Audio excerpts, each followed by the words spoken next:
In 1847, a British magistrate in County Cork wrote a letter to Parliament describing what he found in the cottages of starving Irish tenant farmers. No furniture, no tools, no shoes, nothing the landlord's bailiff had not already taken. What he did not report was what was hidden under the floorboards, because the poor have never waited for permission to survive. From Siberian gulags to American cotton fields, from Victorian slums to Depression-era freight cars, the people with nothing built tools, the people with everything never saw coming. Some were outlawed the moment they were discovered. Some disappeared entirely from the record. Number 18 was built from something so ordinary, a guard walked past it every day for 3 years. Number 1 has never appeared in any history book written by the people who were in charge. Subscribe before we start, because what you are about to learn was never supposed to leave these places. Number 25. The Dust Bowl Door Hinge Trap. By 1932, more than 2 million Americans were living in makeshift camps called Hoovervilles, named for the president they blamed for losing everything. These camps had no police, no fences, and no locks, because there was nothing to lock. What they had instead was the door hinge trap. A man named Earl Simmons, documented in a 1934 oral history collected by the Federal Writers Project, described building one from the rusted hinge of an abandoned barn door and a coil of fence wire. The hinge was bent at a precise angle and wedged into the frame of his shelter's entrance. Anyone who forced the door without knowing the trick hit the spring and brought a length of pipe swinging down from the ceiling. Simmons said 3 men tried to rob him in the winter of 1933. None of them tried twice. The Federal Writers Project, a New Deal program that employed out-of-work writers to document American life, collected hundreds of similar accounts across Oklahoma, Texas, and Kansas. The people who built these things were not criminals. They were farm families who had watched banks take their land and strangers take their last possessions, and who built from whatever the wind had not already carried away. Number 24. The WPA Slave Narrative. Blackjack. Between 1936 and 1938, the Federal Writers Project collected testimony from more than 2,300 formerly enslaved people across 17 states. These accounts, held today by the Library of Congress as the WPA Slave Narratives, describe in precise detail what survival looked like when every tool, every weapon, and every right belonged to someone else. One of the most common improvised weapons described in these narratives was a blackjack made from a sock filled with river sand or creek gravel, knotted tight at the top with a strip torn from a cotton sack. It weighed about half a pound when full. It fit inside a work apron without raising the fabric, and it left no mark that a doctor in 1850 would have called anything other than a fall. Henry Johnson, interviewed in Virginia in 1937, described his grandfather keeping one hidden inside a hollowed sweet potato hanging on a nail with a dozen others. The overseer walked past it every morning for 11 years. The weapon disappeared into the historical record, not because it stopped being made, but because the people who made it had every reason to stop talking about it after the war. Number 23. The Gulag Bread Knife. The Soviet Gulag system, which held an estimated 18 million people between 1930 and 1953, according to figures compiled by the Memorial Society before its forced closure in 2021, was designed around one principle: reduce the prisoner to what he could not hide. That principle consistently underestimated what a man could do with a broken spoon. Gulag survivors writing after Stalin's death described a blade called a nakladka, a word that translates roughly as overlay. It was made by breaking the handle end of a tin mess spoon at its weakest point, then using the raw edge against a concrete floor or stone wall for weeks until one side held a rough cutting edge. The finished piece was approximately 4 inches long, narrow enough to slide between the double seam of a wool coat, and invisible to a search that did not know to look for it. Alexander Solzhenitsyn, who survived 8 years in the Gulag system and documented its mechanics in the Gulag archipelago, describes similar improvised tools across dozens of accounts, noting that the creativity of the prisoner always exceeded the imagination of the administration that designed the camps. Number 22. The Irish famine snare. Between 1845 and 1852, approximately 1 million people died of starvation in Ireland and another million emigrated. The famine killed roughly 1 in 8 of the island's population. British landlords continued to export food from Irish ports throughout the worst years, guarded by troops, while their tenants starved in the fields around them.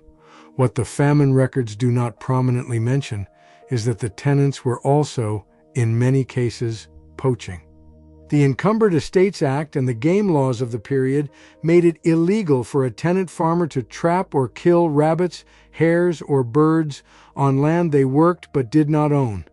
The penalty was transportation to Australia. The penalty for starvation was death. The snare most commonly used, described in accounts held by the National Folklore Collection at University College Dublin, was twisted from a single strand of horsehair braided to a thickness that held under tension without breaking. Horsehair was one of the few materials a tenant could take without anyone noticing it missing. The loop was calibrated by feel to a rabbit's neck width, staked with a twig over a run in the grass, and checked before dawn when the bailiff was still asleep.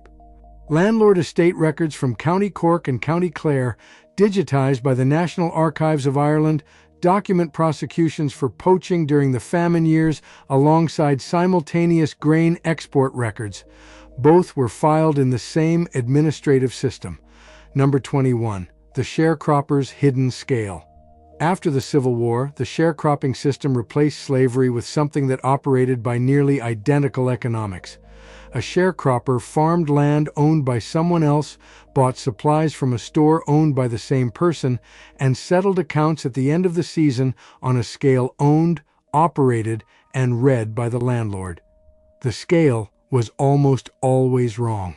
Agricultural historians at the University of Georgia, who have examined plantation ledgers from the Reconstruction and Jim Crow periods, have documented consistent and systematic undercounting of cotton weights. A sharecropper who delivered 500 pounds to the gin would often see 470 recorded in the book. Over a season, that gap was the difference between breaking even and going deeper into debt. Over a decade, it was the mechanism that kept families bound to land they could never afford to leave. The countermeasure was a pocket scale, not a purchased instrument because the commissary did not sell them. A homemade one built from a stripped green stick, a strip of leather, and a river stone whose weight had been memorized by years of handling. The sharecropper could not read the landlord's numbers, but he could walk away from the gin knowing whether the weight he felt in his hands matched what was written in the book. Oral histories collected by Studs Terkel and archived by the Library of Congress describe this practice across multiple states. The scales were never shown. The knowledge was passed from father to son like a tool you kept sharpened and out of sight. Number 20. The Convict Colony. Shiv between 1788 and 1868, Britain transported approximately 162,000 convicted men and women to Australia. They came from the slums of London, the tenant farms of Ireland, and the factories of industrial England. They arrived in a place where the guards owned the land, the tools, the food, and, legally, the convicts themselves. The first improvised weapon documented by the colonial administration appeared in the records of the Parramatta Female Factory in 1803. A guard's report described a sharpened piece of shell bone, the hard inner lip of a large oyster, wrapped in a strip of rope and concealed in a woman's hair. The shell had been brought up from the shore by a work party and passed hand to hand through the factory for 3 weeks before anyone thought to look. The convict records held by the State Archives of New South Wales contain dozens of similar entries across the colonial period. The weapons confiscated include sharpened tin cup handles, a blade ground from a hinge pin over an estimated 4 months on the stone floor of a cell, and at least one document describing a spike fashioned from a stolen nail and hidden inside a man's wooden clog for 11 years. The guards were thorough. The convicts were patient. Number 19. The Chinese Railroad Workers' Camp Needle. Between 1863 and 1869, approximately 20,000 Chinese laborers built the western half of the first transcontinental railroad across the Sierra Nevada and Nevada desert. They were paid between $1 and $2 less per day than white workers doing the same work, were housed in separate camps, and were explicitly barred from becoming citizens under the laws of the period. They were also, according to accounts documented by the Chinese Railroad Workers in North America project at Stanford University, systematically cheated by the company stores that sold them food and equipment. The needle they built to fight back was not a weapon. It was an accounting tool. A railroad worker named Li Yan, whose testimony is preserved in fragments of a letter that survived in the collection of a California Historical Society, described a length of wire bent at precise intervals along its length, with each bend representing a different denomination of currency. By running the wire between his fingers, he could track what he had spent and what he was owed without writing anything down, in a language the company's clerks could not read. The Central Pacific Railroad's own payroll records, examined by Stanford researchers and compared against camp store receipts, show discrepancies of between 10 and 20% across multiple pay periods. The wire tool was the only instrument the workers had to prove it. Number 18. The favela rooftop alarm. The favelas of Rio de Janeiro developed outside formal legal systems, not because the people who built them were lawless, but because the formal legal system did not extend to them. Property titles, police protection, and building codes were, for most of the 20th century, things that existed in the city below the hill. What existed on the hill was a rooftop alarm system built from glass bottles. Researchers at the Observatorio de Favelas, a Rio-based research institute, documented this practice in their 2008 field study on informal security structures in the Complexo do Alemão. Residents embedded the broken necks of glass bottles into the mortar along the tops of rooftop walls at angles calculated to catch light at specific times of day. The glass was not primarily meant to cut anyone who climbed over. It was meant to catch the sun and flash a signal visible from 3 or 4 rooftops away. A different color bottle in a different position signaled a different kind of alert. Police entering from the south, a dealer from a rival gang entering from the north, an informer moving through the alley between 2 streets. The system required no electricity, no phone network, and no shared language beyond the one the neighborhood had invented for itself. It was maintained daily by whoever happened to be on the roof, which was everyone, because rooftops in a favela with no yards are where people live. Number 17. The Lancashire Mill Workers' Warning Stone. During the height of the Industrial Revolution, English textile mills employed children as young as 5 to crawl under running machinery, clearing cotton waste from components that would crush anyone who entered them while they operated. The machines ran 12 to 14 hours a day. The children who worked them were not permitted to stop them. The warning stone was a flat river pebble, smooth enough to slide, heavy enough to land with a sound. A child working under a loom would carry one in their mouth because their hands were never free. If they felt the rhythm of the machine change, the signal for an imminent mechanical failure, they spat the stone toward the edge of the machine bed. The child at the next station heard it land. That child had 2 seconds to get clear. This practice is documented in testimony given to the 1833 Parliamentary Factories Inquiry, the first British government investigation into child labor in mills. The testimony was given by children themselves, translated from the dialect of Lancashire and the West Riding of Yorkshire by government transcriptionists, and published in the Inquiry's supplementary volumes, now held by the British Parliamentary Archives. The mill owners who testified at the same inquiry described the machines as perfectly safe. Number 16. The Homestead Miners' Canary Code. In the coal company towns of West Virginia and Kentucky, the company owned the mine, the houses, the store, and the scrip that passed for money. A miner who complained too loudly about safety conditions could find himself owing more to the company store than a season's wages could cover, which was, in many cases, the point. Communication between miners that the company could not intercept was built from the one tool the company had supplied with the explicit intention of saving lives. Canaries were issued to miners as gas detectors. A dead canary meant carbon monoxide. Everyone knew that. What the company did not know was that a living canary placed near the shaft entrance in a certain position, or covered or uncovered at specific times of the morning shift change, carried a different kind of message. A union organizer was coming. A safety inspector was being bribed to sign off on a shaft that wasn't safe. Management was planning a pay cut disguised as a company adjustment.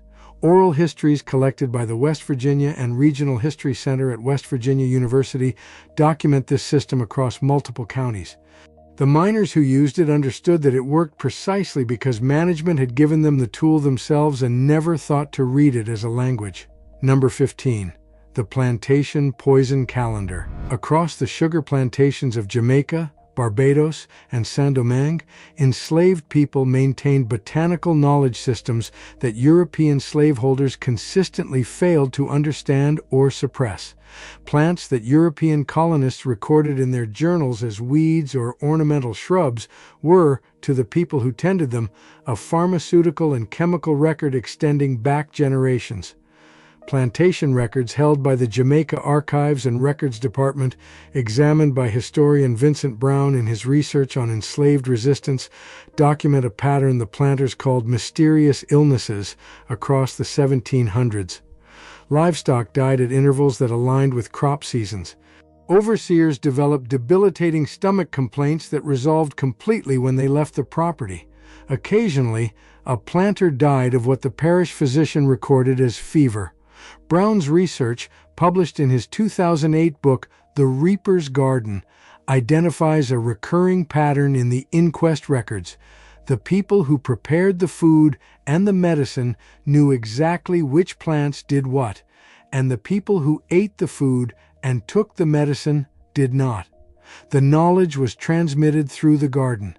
Women maintained it, children learned it, and the European botanists who arrived to catalog the island's flora recorded the plant names and missed the knowledge entirely. Number 14. The Silesian Miners' Percussion Alarm. The coal mines of Silesia, a region that has been German, Polish, and Austro-Hungarian at different points in its history, were among the deepest and most dangerous in Europe throughout the 19th century. They were also owned in nearly every case by interests that operated at enough remove from the mine itself that a death underground required significant paperwork before it became anyone's problem.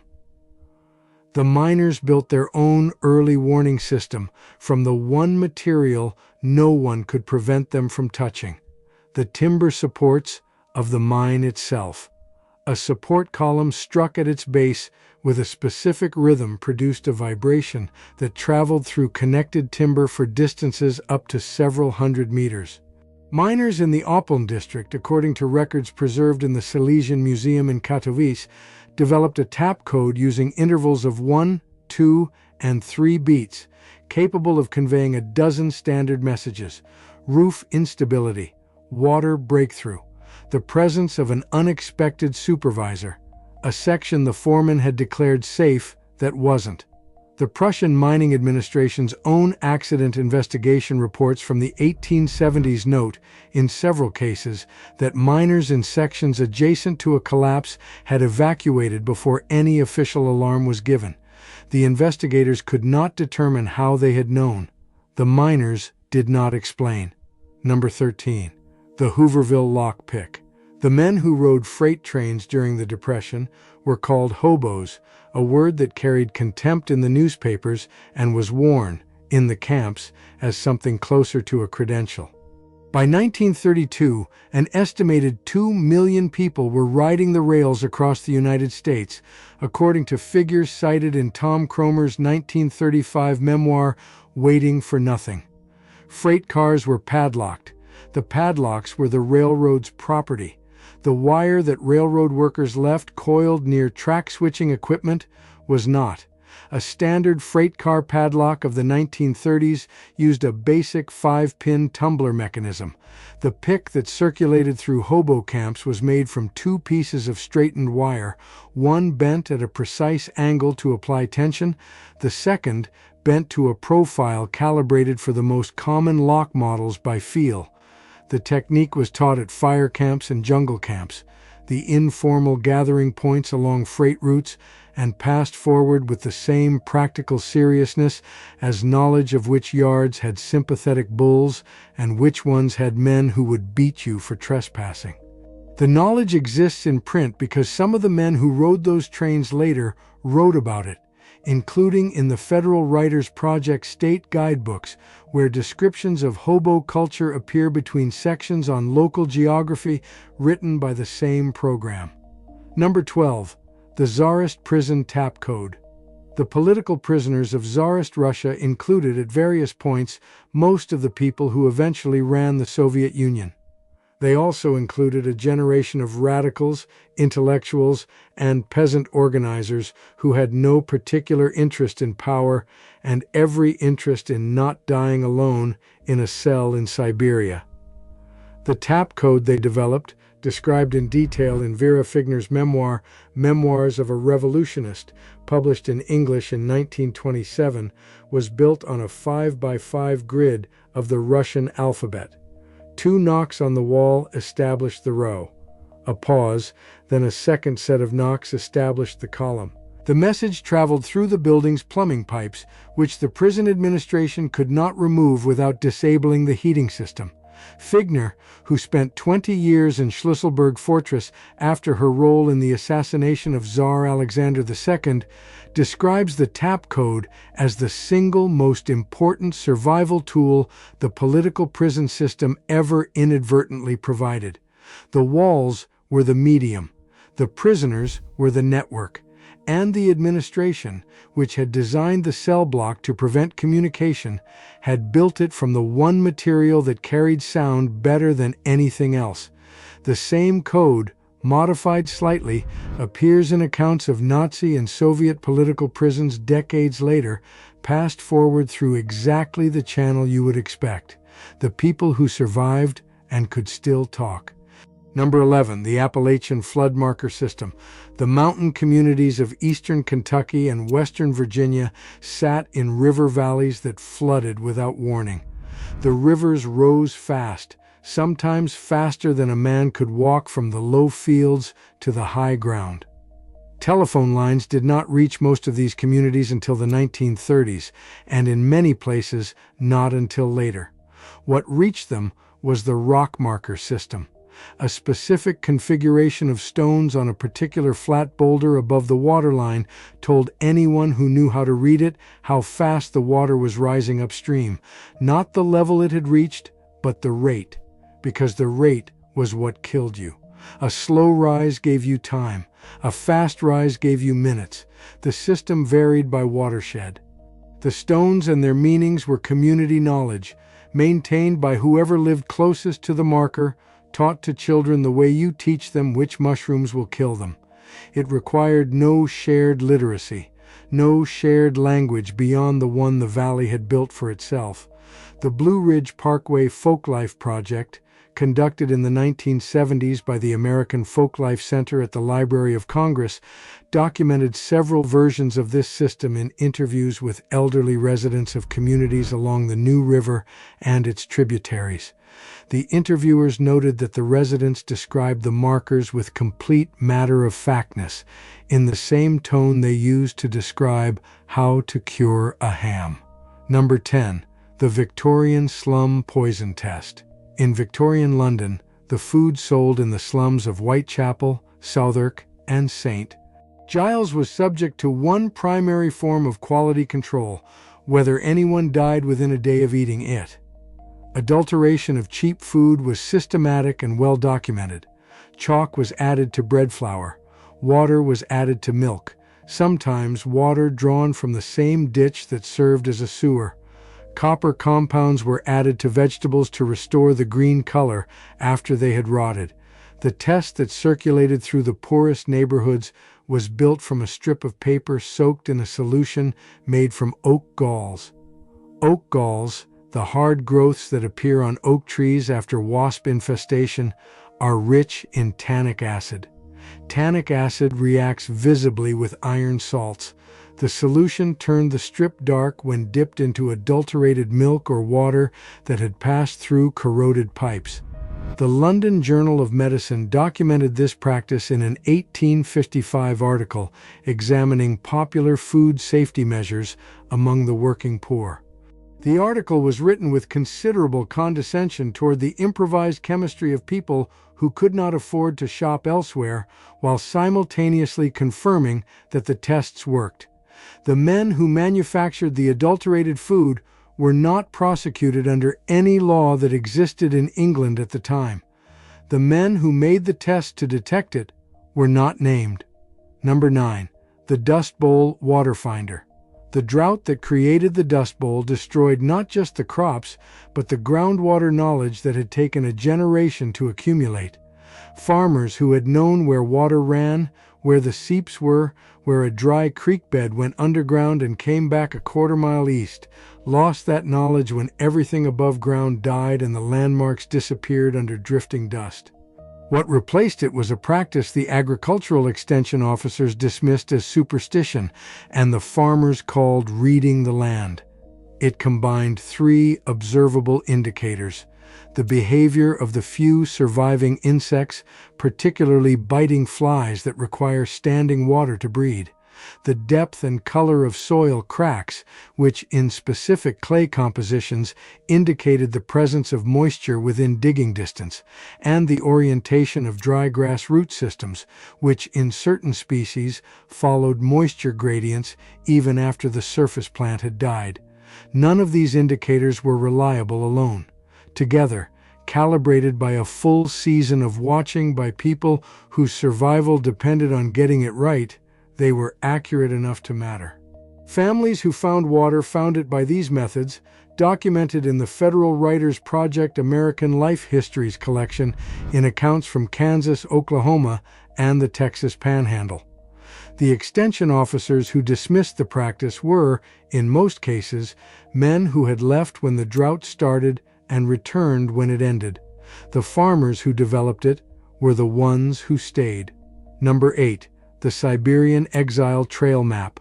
Tsarist Russia exiled political and criminal prisoners to Siberia in marching columns that covered thousands of miles over months.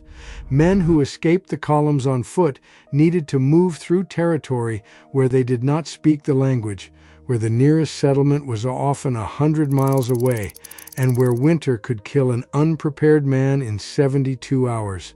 The map they made fit inside a man's palm.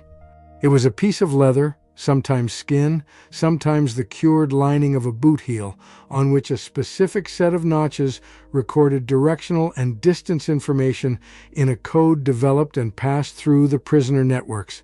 The notch system is described in detail in George Kennan's 1891 book, Siberia and the Exile System, the most comprehensive American account of Tsarist exile practice, written after Kennan traveled through Siberia specifically to document the conditions. Kennan, who interviewed both officials and prisoners, describes the map as one of several communication systems the prisoner network had developed and maintained for decades across generations of different inmates. The code was not written down anywhere that a guard could find it. It was memorized and passed verbally, which meant that destroying any one version of it was impossible. The Tsarist administration, Kennan noted, was generally aware that such systems existed and had no reliable method for penetrating them. Number 7. The Great Depression Shoe Insert Calendar. Men who rode freight trains during the Depression, who worked seasonal harvests across California, Oregon, and Washington, were paid by a system designed to make it nearly impossible to track what they were owed. A harvest employer might move a crew across 3 counties in 2 weeks, paying in a combination of cash, chits, and deductions for food and housing that were totaled against wages at the end rather than recorded at the time. The insert was a piece of cardboard cut from a cereal box or a feed bag, shaped to fit inside the shoe and replace the worn-out sole liner that most of these men's shoes no longer had. On the inside surface, in pencil, a man kept his own accounting. Dates, hours, and rates in a personal shorthand that no employer's bookkeeper could read and no labor contractor had authority to confiscate because it was a shoe liner. Tom Cromer's 1935 memoir, Waiting for Nothing, describes this practice directly, as does the Federal Writers Project's collection of agricultural worker testimonies from California's Central Valley. The labor contractors who managed the crews during harvest season kept their own records on paper with company letterhead. Their records and the shoe liner records, when they could be compared, differed consistently in the same direction. Number 6. The Appalachian Union Meeting Signal. In the coal counties of eastern Kentucky during the 1920s and 1930s, joining a union was a firing offense, and in some company towns, a housing offense. A miner who was known to have attended a union meeting could find himself evicted from his house, which was the company's house, within 48 hours. The meeting had to happen somewhere the company's men would not look, and the invitation had to reach 40 people without anyone who was not invited finding out. The signal system, documented in oral histories collected by the Appalachian Studies Association and held by Berea College's Special Collections, used a specific pattern of marks made with axle grease on a stone or fence post at the edge of a man's regular walking route to work. The marks were indistinguishable from the kind of casual smear a man might leave from wiping his hands, but to anyone who knew the system, 3 vertical marks in a specific spacing meant meeting tonight, and a horizontal mark through them meant it had been called off. The Harlan County Coal Wars of 1931 and 1932, examined in historian John Heavener's 1978 account, Which Side Are You On?, described the communication networks that allowed striking miners to coordinate despite active company surveillance. The grease marks were one layer of a system that included church hymn selections, washing hung on specific lines, and the position of a lantern in a window. Number 5. The French Resistance Kitchen Calendar. The German occupation of France required the Gestapo to solve a problem that every occupying force faces. How do you find networks that do not communicate in any way you recognize as communication? The answer, for much of the occupation, was that they could not. In the Normandy town of Bayeux, a network of women who supplied safe houses for Allied airmen and downed parachutists communicated the status of those houses using the one object every household displayed in plain sight on a wall, the almanac calendar. A page turned to the current month meant the house was clear. A page turned 1 month ahead meant it was compromised. A page turned 2 months ahead meant leave immediately and do not come back. The Gestapo searched these houses dozens of times across 4 years. The calendar hung on the wall during every search. The officers looking at it saw a calendar. This network is documented in historian Robert Gildea's 2015 study, Fighters in the Shadows, which examined French resistance activity through regional and local records rather than the centralized national narrative. Gildea's account draws on both Gestapo records, captured by Allied forces after liberation, and testimonies from survivors collected by local archives in Calvados and Manche. Number 4. The Plantation Quilt Code. The claim that quilts displayed on fence lines and washing lines served as navigation signals for the Underground Railroad has circulated widely and has been disputed by historians who note the absence of contemporary documentation. What historians, including Giles Wright at the New Jersey Historical Commission, have confirmed is more specific and, in some ways, more interesting.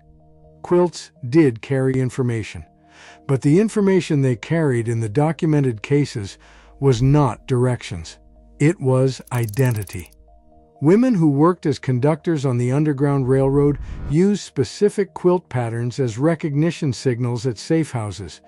A particular pattern displayed in a window identified the house as safe without any written record, any spoken word, or any document that could be seized. The pattern was not a map. It was a handshake. The Smithsonian Institution's National Museum of African American History and Culture has documented several of these recognition systems in their collection, drawing on oral histories, abolitionist records, and the accounts of people like Harriet Jacobs, whose 1861 memoir, Incidents in the Life of a Slave Girl, describes the network of safe houses she used in North Carolina with enough specificity to allow cross-referencing against property records. The fence line navigation legend may be a later simplification of something more complicated and more defensible. The identity system in any case worked well enough that the network moved an estimated 100,000 people to freedom without a single directory or address book that a slave catcher could have used to dismantle it. Number 3. The Gulag Newspaper Code. The Soviet state issued Pravda to Gulag camps as proof of its commitment to the education of the workers it had imprisoned. The word Pravda means truth. The prisoners used it to communicate things the state had not intended them to communicate. In the Vorkuta camp complex, one of the most isolated in the system at several hundred kilometers above the Arctic Circle, a code documented by survivor Gustav Herling-Grudzinski in his memoir A World Apart, published in 1951, used the page numbers, column positions, and headline letter combinations of individual Pravda issues to transmit messages between barracks that were not permitted contact. Herling-Grudzinski, a Polish officer imprisoned under the Molotov-Ribbentrop Pact, describes the code as elegant specifically because it required nothing but the newspaper itself, which the guards had issued, and the knowledge of the code, which the guards did not have. A prisoner carrying a folded Pravda under his arm was a prisoner improving himself through Soviet journalism. The fold position, the page showing, and the direction the paper faced told the man he passed in the yard everything the system could carry. The guards, Herling-Grudzinski notes, were not stupid. They were simply looking for the wrong things. Number 2. The Maroon Lookout Stone. The Maroons of Jamaica were people who escaped British plantation slavery and established free communities in the mountain interior of the island, a process that began almost immediately after the British seized Jamaica from the Spanish in 1655. For more than 80 years, they fought a guerrilla war against the most powerful empire in the world, using the terrain, the vegetation, and a signal system that covered the entire Blue Mountain Range. The system's core was a specific placement of white limestone stones along mountain trails. Limestone is common in the Jamaican interior. A stone on a trail is a stone, but a stone placed at a particular angle, at a particular height, on the uphill or downhill side of the path, at intervals a walking man could cover in 20 minutes, was not a stone. It was a letter in a message that moved faster than anyone the British sent to intercept it. British military records from the First Maroon War, held in the Public Record Office at Kew and examined by historian Mavis Campbell in her 1990 study, The Maroons of Jamaica, document repeated British failures to anticipate Maroon movements through terrain the British maps described as impassable. The Maroons were in that terrain daily, maintaining a communication network the British never decoded, using material the British never thought to remove because they did not know it was there. The Treaty of 1739 that ended the war recognized the Maroons as free people in their territory. The British negotiators signed a document that acknowledged, without explicitly saying so, that 80 years of military effort had failed to defeat people who communicated in stone. Number 1. The WPA Narrative Code. In 1936, the Federal Writers Project began sending interviewers into the homes of elderly black Southerners who had been enslaved before the Civil War. The interviewers were mostly white. They were employed by a government that had, in many cases, been represented in those counties by officials who enforced segregation with violence, and they were asking the oldest, most vulnerable people in these communities to describe what had been done to them. The interviewers received answers, detailed, vivid, specific answers about life under slavery. What they did not know, and what scholars examining these transcripts have been debating for decades, is how much else they received. The WPA slave narratives contain, distributed across 2,300 accounts held by the Library of Congress, a set of recurring structural patterns that do not appear in the questions the interviewers asked. Specific phrases, specific ways of framing events, specific stories that appear with almost identical wording in accounts collected in Georgia, Virginia, and Texas from people who had never met and could not have communicated. Historian Stephanie Camp, in her 2004 study Closer to Freedom, and folklorist Alan Lomax, in his earlier work, both identify these patterns as possible evidence of a shared narrative tradition, a community knowledge passed through oral culture about how to describe slavery in a way that told the truth to people who already knew it, while saying something different to people who did not. Whether the codes were deliberate or the patterns were coincidental, the effect is the same. The most extensive archive of enslaved people's testimony ever assembled in the United States contains information we are still learning to read. The people who gave those interviews understood something the interviewers did not. They had been talking around powerful people for their entire lives. They knew exactly how to hide something in plain sight. 25 tools built by people who had no tools. 25 solutions made from the material that power overlooked. There is a pattern here that runs through every entry on this list. The people in charge always assumed that the people they controlled were limited by the same imagination they were. They saw a sock and thought of a sock. They saw a quilt and saw fabric. They saw a calendar and saw a calendar. The people who built these tools saw something different. They saw what anything becomes when survival is the problem and permission is not available. Every one of these systems was invented by someone whose name, in most cases, we do not have. The tools survived because the knowledge was passed forward. The names didn't survive because passing them forward would have been dangerous. That gap between the tool and the name is exactly where most of history lives. If there is a tool or a system from your own family's past that belongs on this list, put it in the comments. This list is not finished.